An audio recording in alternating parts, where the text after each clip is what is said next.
I'm national correspondent Kayla Gaskins here in Washington. Joining us today, we have Tommy Pigott. He is the principal deputy spokesperson with the State Department. So, Tommy, big day for Trump's special envoy, Steve Witkoff, heading over to the Middle East to see the hunger that we've heard about in Gaza firsthand. What can you tell me about this trip and what is on Witkoff's agenda? Where is he going? Who's he meeting with?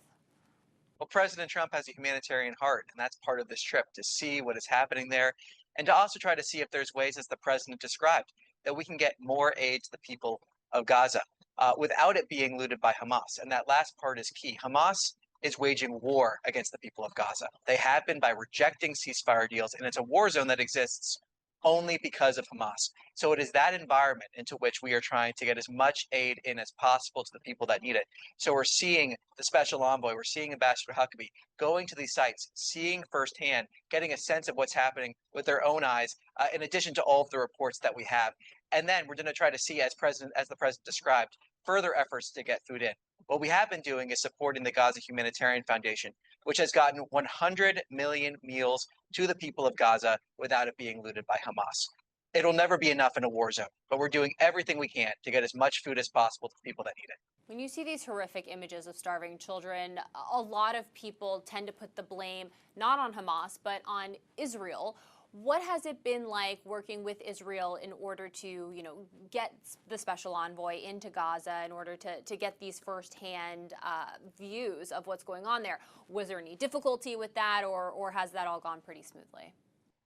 Well, what we've seen is the ability to visit these sites in a war zone, and we've been able to see the special envoy and ambassador going to these sites. I think it's also important to note, as you just described, a lot of the coverage that we're seeing doesn't even mention Hamas at all. And that is outrageous, because this war zone, again, exists only because of Hamas. We also saw, in terms of the recent discussions, hoping for that ceasefire, good faith being approached by the United States to try to get a ceasefire here.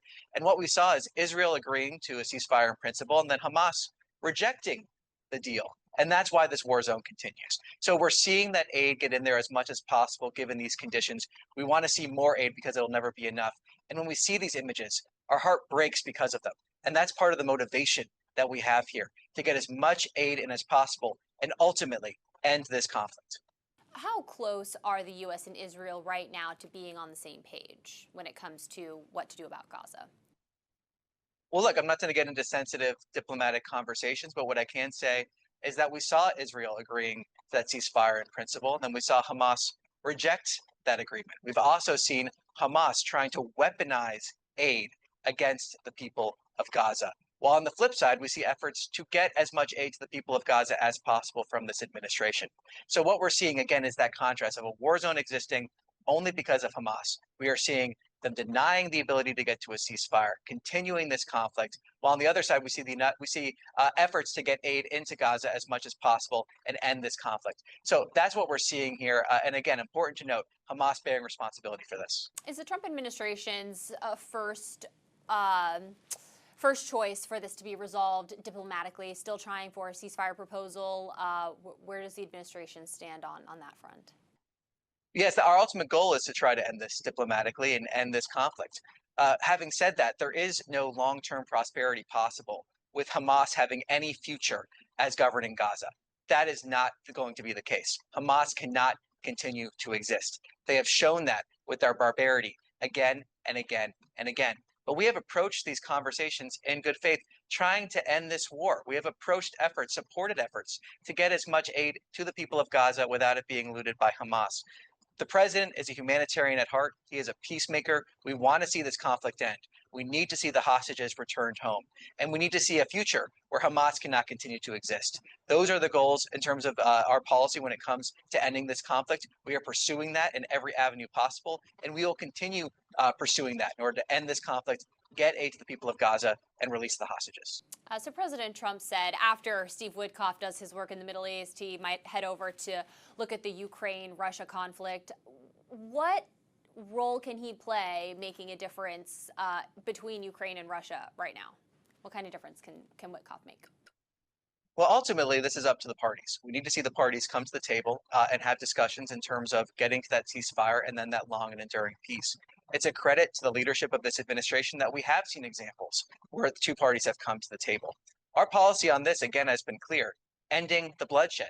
That has been our priority. And President Trump has been very clear, very transparent in terms of how he views recent actions from Russia, in terms of the deadline that he has set when it comes to additional actions he may take against Russia. So he's been incredibly transparent. We need to see action and not words. And ultimately, we need to see those discussions happening. Again, our primary driver here being ending the conflict and stopping the bloodshed. Ukrainian President Volodymyr Zelensky has said it's time for regime change in Moscow. Where does the administration stand on that front? Or where we stand is ending the bloodshed in this conflict. That's where our focus is. I'm not going to comment in terms of what the President Zelensky just said there, but what I can say again, ending this conflict, bringing the sides to the table, making sure that we're stopping the bloodshed. That is where our focus is, getting these sides to the table, ending this conflict, and making sure then we can have long-term peace and prosperity for everyone in the region. All right, Tommy Pigott, thank you so much. Thanks for having me on.